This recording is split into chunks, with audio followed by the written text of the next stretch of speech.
This episode of the Tony Robbins Podcast is brought to you by Tony Robbins Results Coaching. Are you ready to experience an extraordinary quality of life? Or maybe you're already doing well, but you know you can take your life to a whole new level. To do that, you have to set yourself up to win. You need a process, a way to consistently grow and produce the results that you need. That's what a Tony Robbins Results Coach can do for you. Whatever area in your life you want to change, your relationship, your health, your career, or your business, coaching is one of the most valuable tools you can have.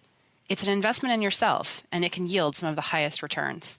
Tony Robbins Results Coaches are hand-selected and trained by the master of coaching, Tony Robbins himself, to have the skills that will empower you with supreme focus, powerful insight, and the accountability needed to achieve everything you've ever dreamed. To help you get started, Tony is offering podcast listeners a free results coaching strategy session with one of his top coaches. It's a $200 value, and you're getting it for free. Visit TonyRobbins.com/results. Schedule that free session today.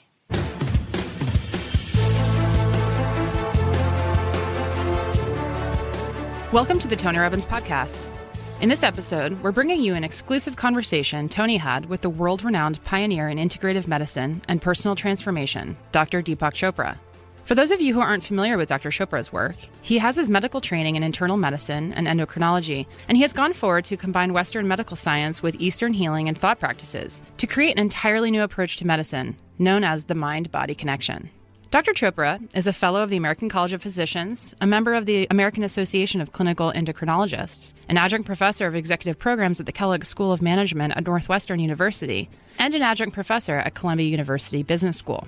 Time magazine described him as one of the top heroes and icons of the century, and the Huffington Post Global Internet Survey ranks him as the number 17 most influential thinker in the world and number 1 in medicine. He's authored more than 80 books, which have been translated into over 43 languages, including numerous New York Times bestsellers. The list goes on. In this exclusive conversation between Dr. Chopra and Tony Robbins, you will learn about the power of the mind-body connection. You'll learn about the power of changing your perception and consciousness, and what it means to become more aware of your body and how it processes intelligence and experience, and how that can ultimately change your life.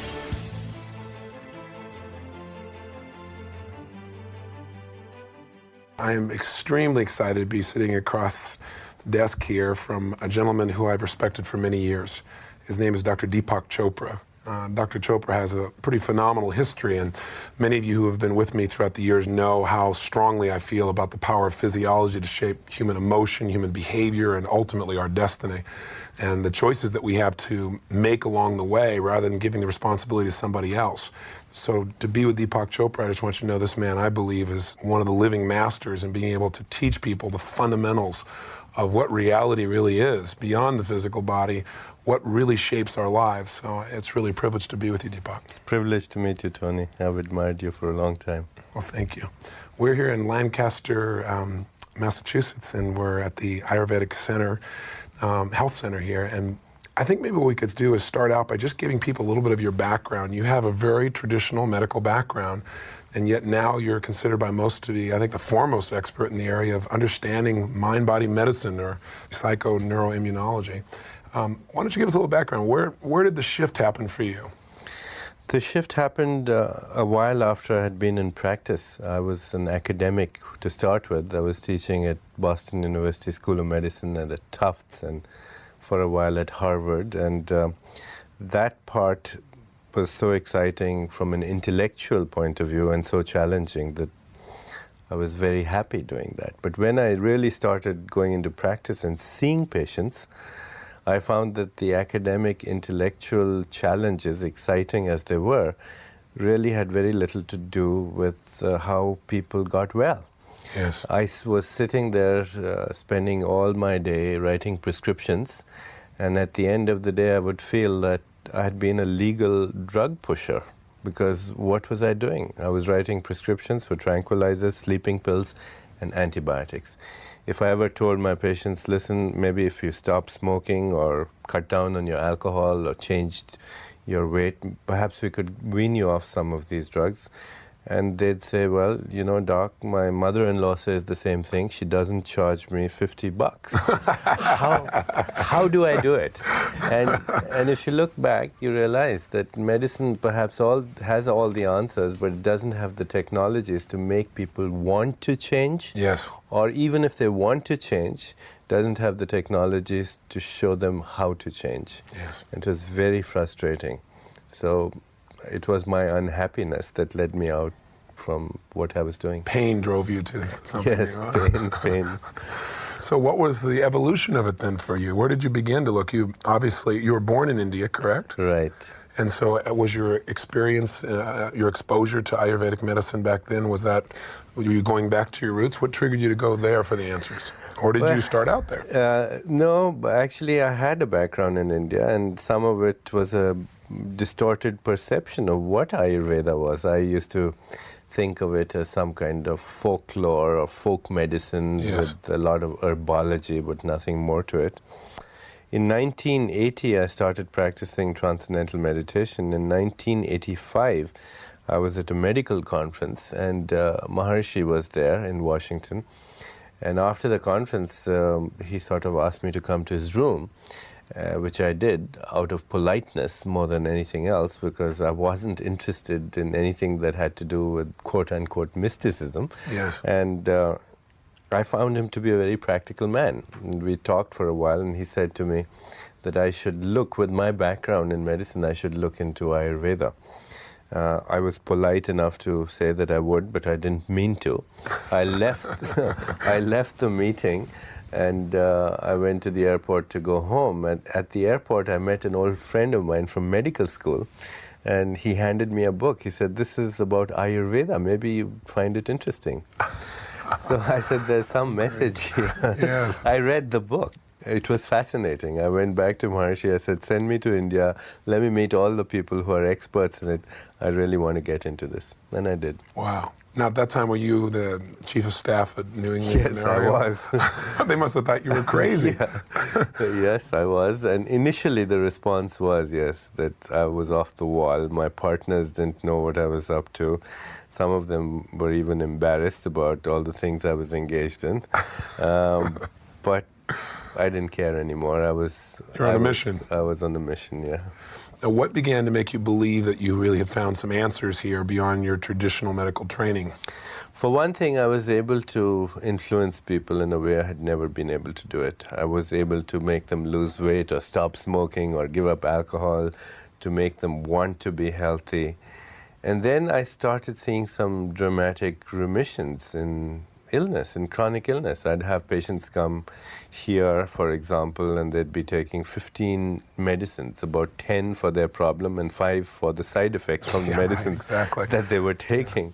And within a week or two, we'd have them off everything, and they didn't have this problem anymore. They'd have bronchial asthma for 15 years, and now they don't have it anymore. Or they've been taking drugs for arthritis for 10, 15 years.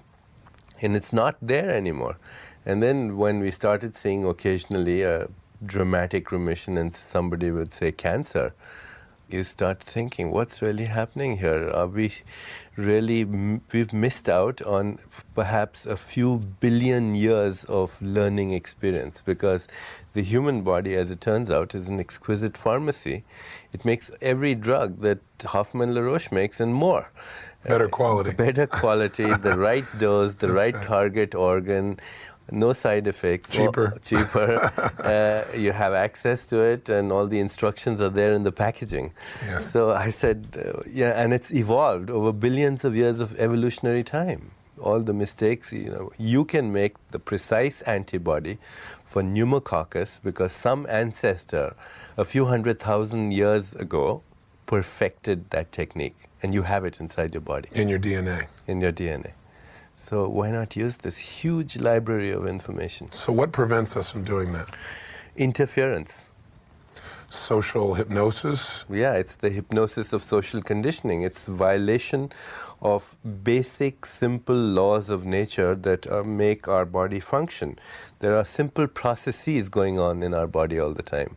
The simple processes are eating, breathing, digestion, metabolism, elimination, and something that controls all of these, and that's consciousness. Thought, at a very fundamental level, non-verbal, not linguistically structured and verbally elite and speaking in the English language with an Indian accent, but communication, at a cellular a level. network of communication, a network of intelligence, communication, and information, which is controlling all these processes. You get in touch with these processes and you eliminate 95% of all disease. You can even reverse most of disease if you get in touch with these basic life processes. That leaves about 5-6% of disease, which is genetic. But even genetic disease is the stress of our ancestors. If we pay attention to what we're doing in our generation, we'll be doing the next generation a lot of good. Makes sense. You and I both know from our mutual studies and individual studies that the power of belief to change biochemistry, to change instantaneously the way the body responds to anything. It's that sense of certainty. And some people are trying to pursue it through affirmations and pumping themselves up, but rarely does that really give you the sense of certainty. Whatever we're certain about really in our heart of hearts seems to show up in our body. And I think I read once you said that the body is a printout of our consistent thoughts or our consciousness. Tell me, what is the biggest misconception that we have about the human body? What is the metaphor that we're using that's keeping us locked in where we're always at the effect of rather than understanding we're truly the cause of our experience?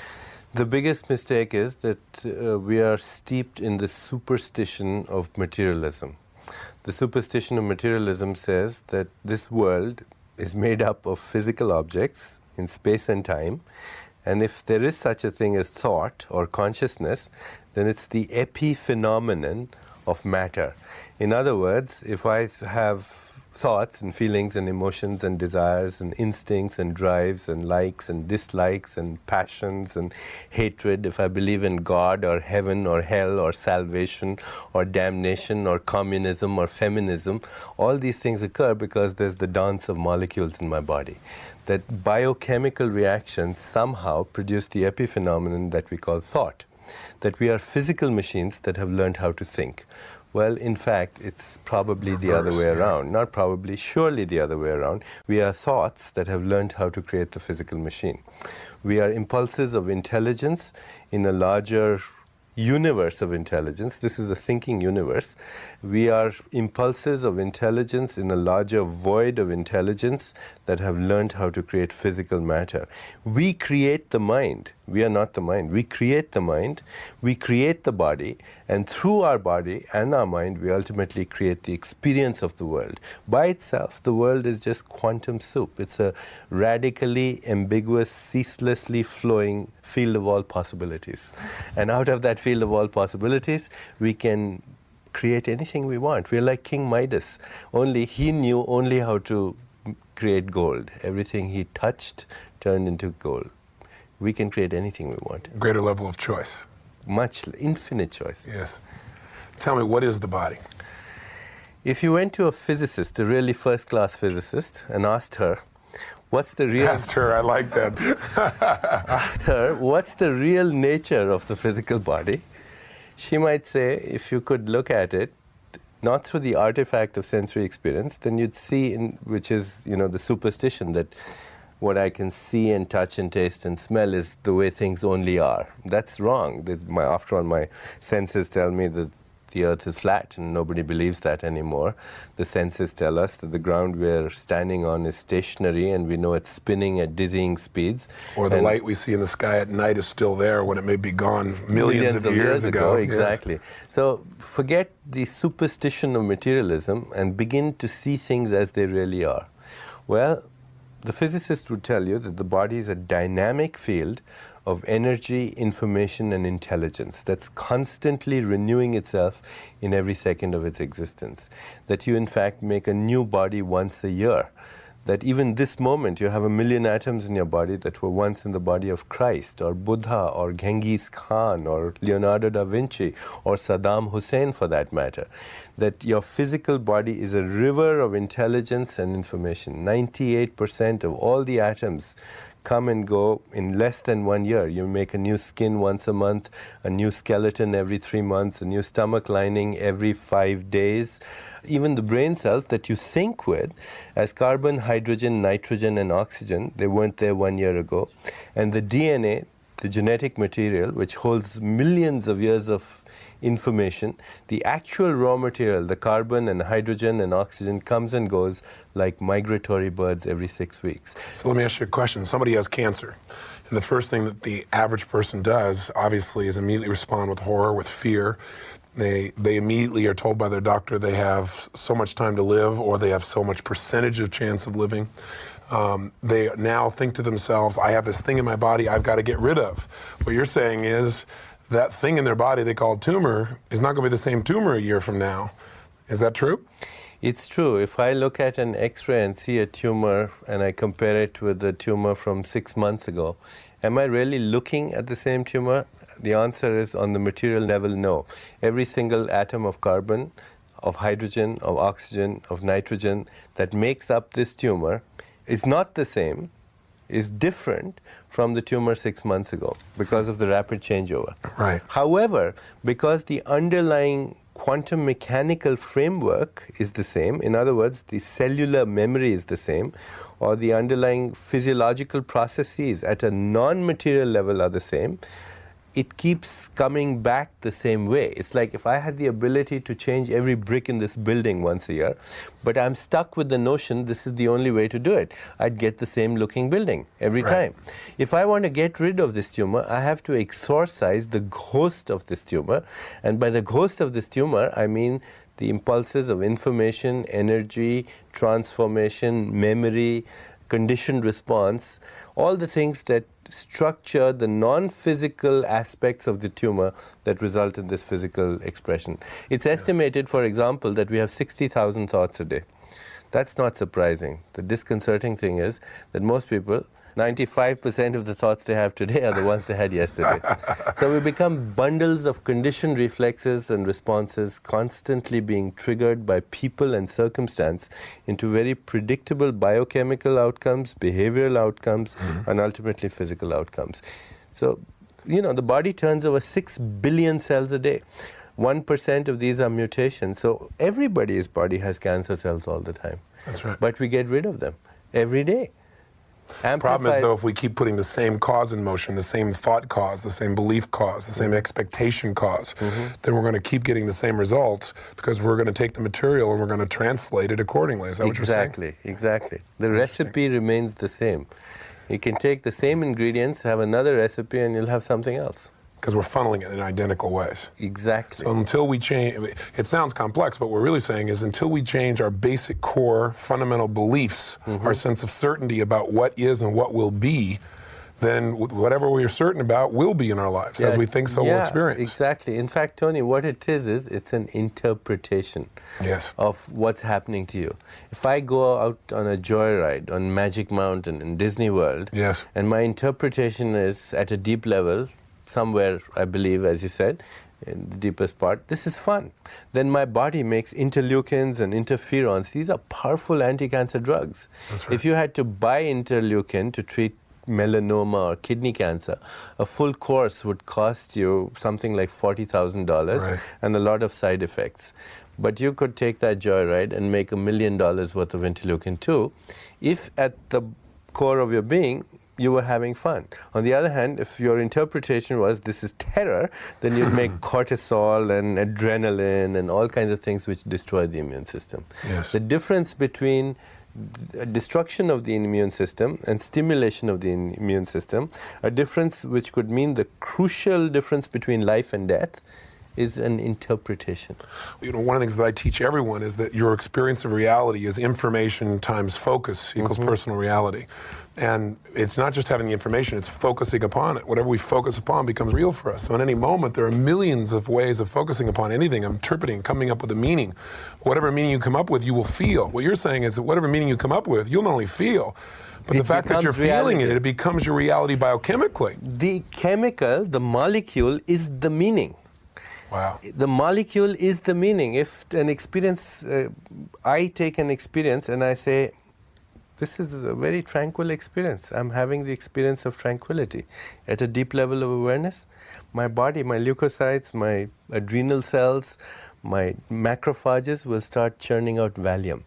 This Valium, unlike the one that you buy from Hoffmann-La Roche, is the real diazepam. It is the molecule of tranquility. Yes. And it modifies and modulates the activity of the immune system so that cells can do their job in tranquility. The meaning that you give to an event is the event. Yes, exactly. Is the event. What I call it is the label you put upon experience becomes experience. Exactly, because there is no such thing as actual reality. There is only the perception of reality. That's correct. See, and that perception of it is an interpretation that the self makes to the self. So if you can become more effective at setting up your systematic way of interpreting life experience so that the meanings you consistently create are empowering in terms of emotions, then they're also going to be empowering in terms of physiology. They structure, they become the physiology. Wow. See, the Vedic Rishi, from where this knowledge, my knowledge of Ayurveda comes, says, when I realize who I really am, I realize that I'm not in the body is in me. I'm not in the mind is in me. I create both the body and the mind through my self-interaction.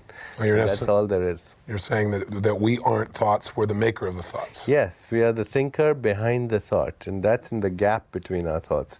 And in the gap between our thoughts is a little window, a little corridor, a little transformational vortex, you might say a little tunnel between which the individual mind and the cosmic mind communicate. The cosmic mind being a larger field of non-local field of information and energy.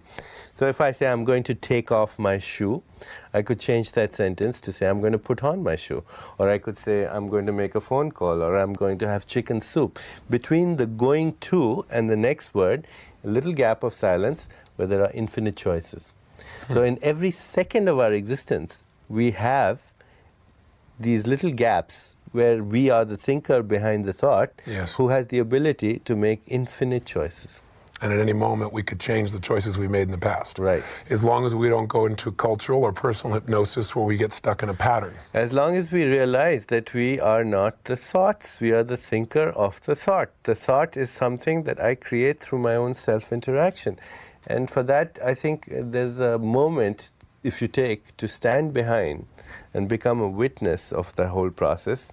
It's so obvious that, if I ask you to make a choice, choose this or this, I have two things in my hand.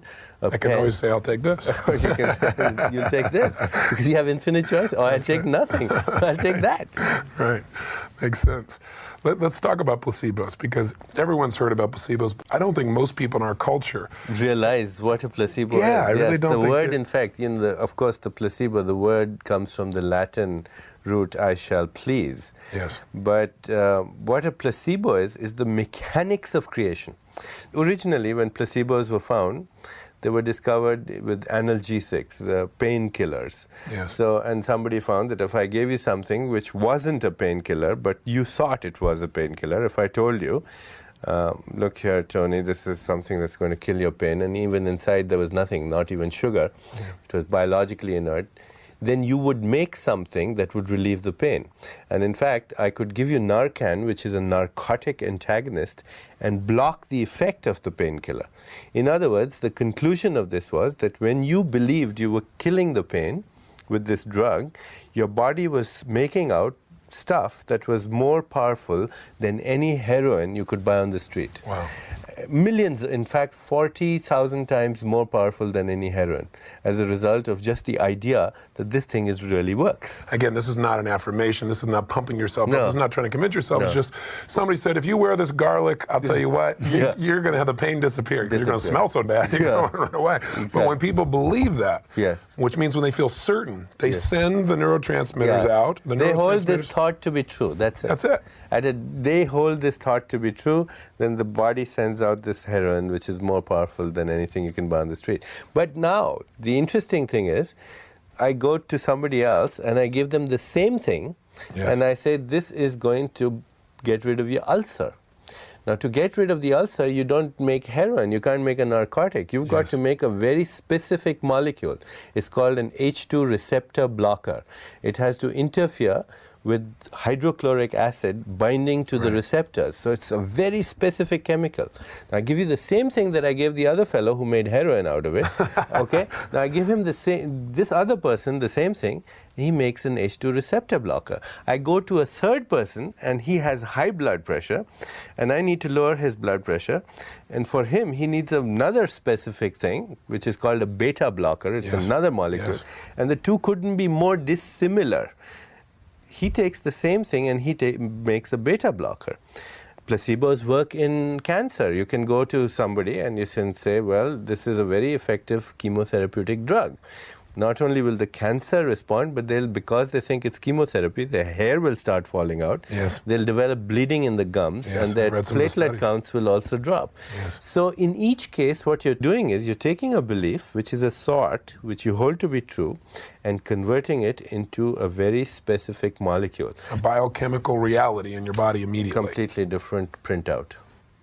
So in essence, what you're saying then is, if we could just get control of our sense of certainty, that internal notion, as I think you call it, where we actually were the director of it, which we really are anyway. We stop seducing ourselves or allowing others to be the director of our own thoughts.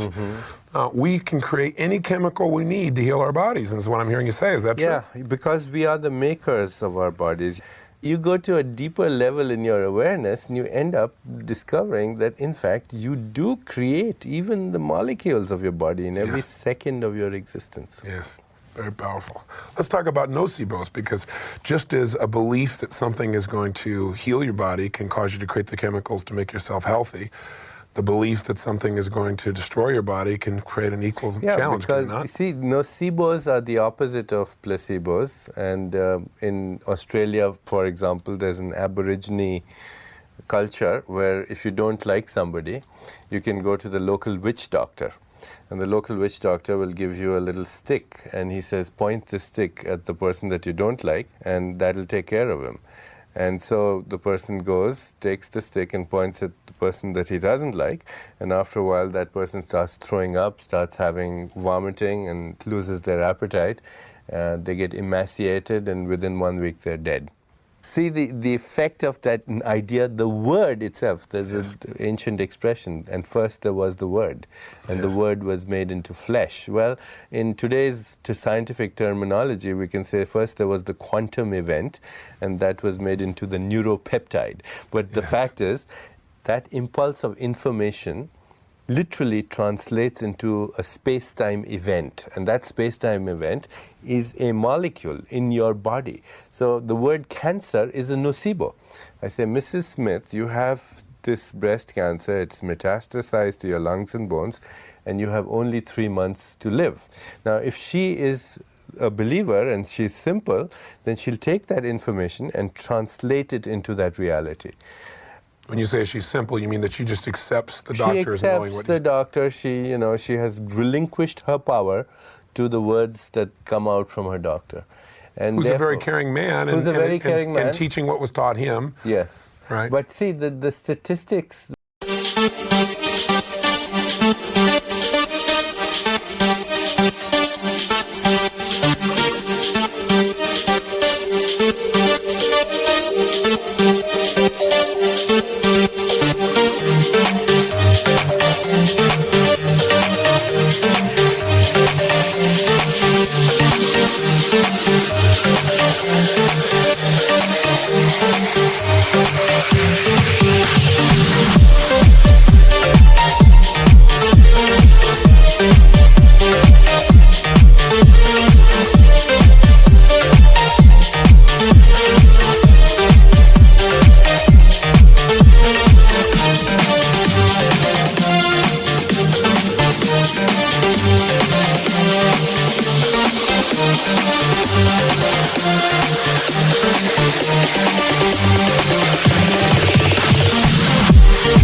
What we call medical statistics could be collective nocebos. Yes. They could be collective nocebos. I have read something in a certain manual, a scientific manual, and the scientific paper says in this particular disease, lung cancer, the mortality is 90% in 6 months. Now, I have no way of knowing when a patient walks into my office in which category he falls or she falls. She could easily be in the 10%. But because I have this statistic which I read, I reinforce it. 90% chances are that you won't recover. Now, the poor fellow has gotten the wrong information because he could easily be in the 10%. In fact, maybe if we all started not employing these statistics, maybe the percentage would change. They would change. Yes. Because what the statistics are, a collective nocebo response. Powerful. Now, I remember you quoted in one of your books a study where they took, I believe it was rats, and they used camphor. And right. Why don't you share that study? That was very fascinating. Well, they took rats and they gave them injections of a chemical called poly-IC, which is an immunostimulant. It stimulates the immune system. And then they had them smell camphor at the same time. Right. And after a while, the rats would just smell camphor and stimulate the immune system. So neurologically, they'd been paired, or those listening, this is simply an anchor, as we call it. An anchor, as you call it, and neuro-associative condition response. That's right. As you would call it. That's right. Now, you take another group of rats and you give them something that destroys the immune system and have them smell camphor at the same time. After a while, they'll smell camphor and destroy the immune system. Now, you have two groups of mice or rats. In one group, if you expose them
to pneumococci, they get pneumonia and die of it in a few days.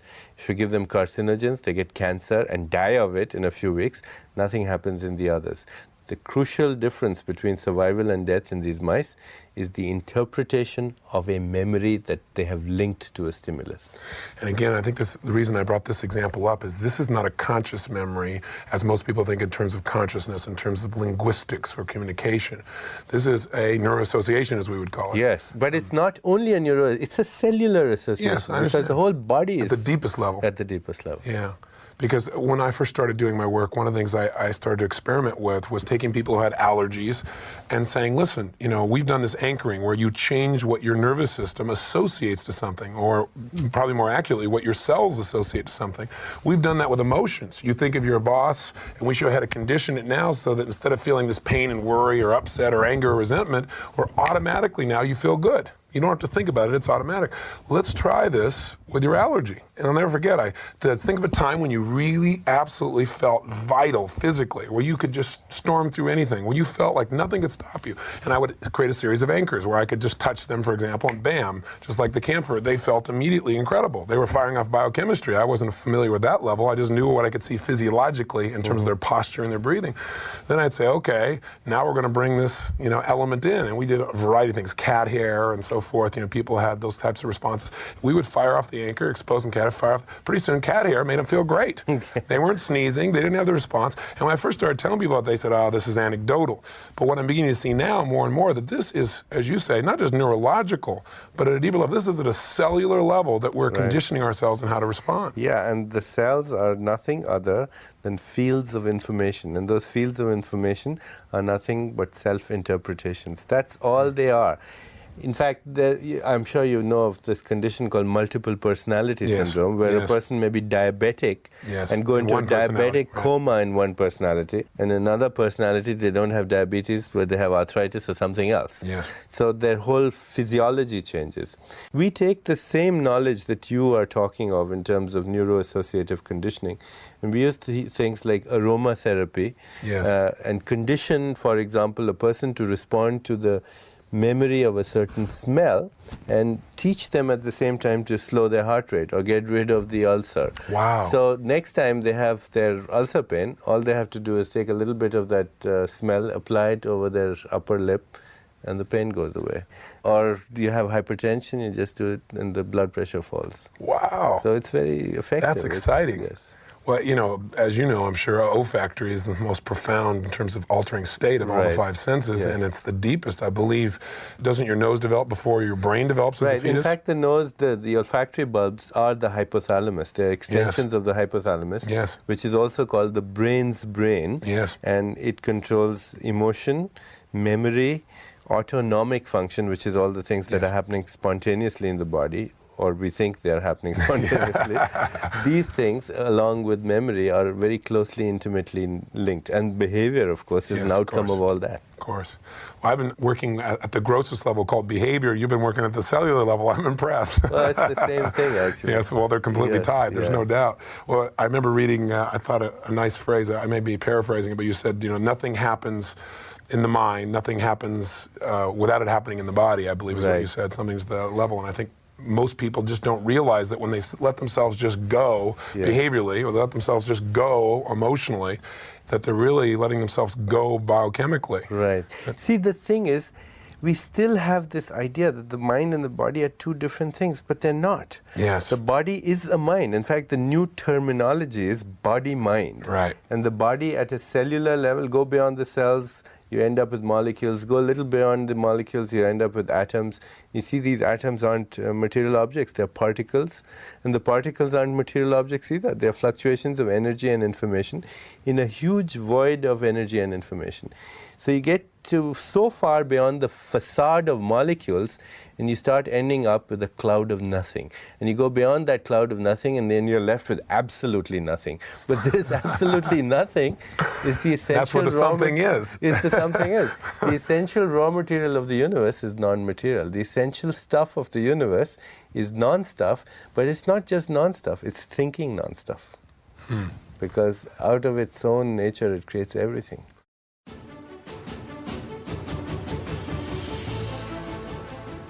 The Tony Robbins podcast is directed by Tony Robbins and hosted by Anna Yorg.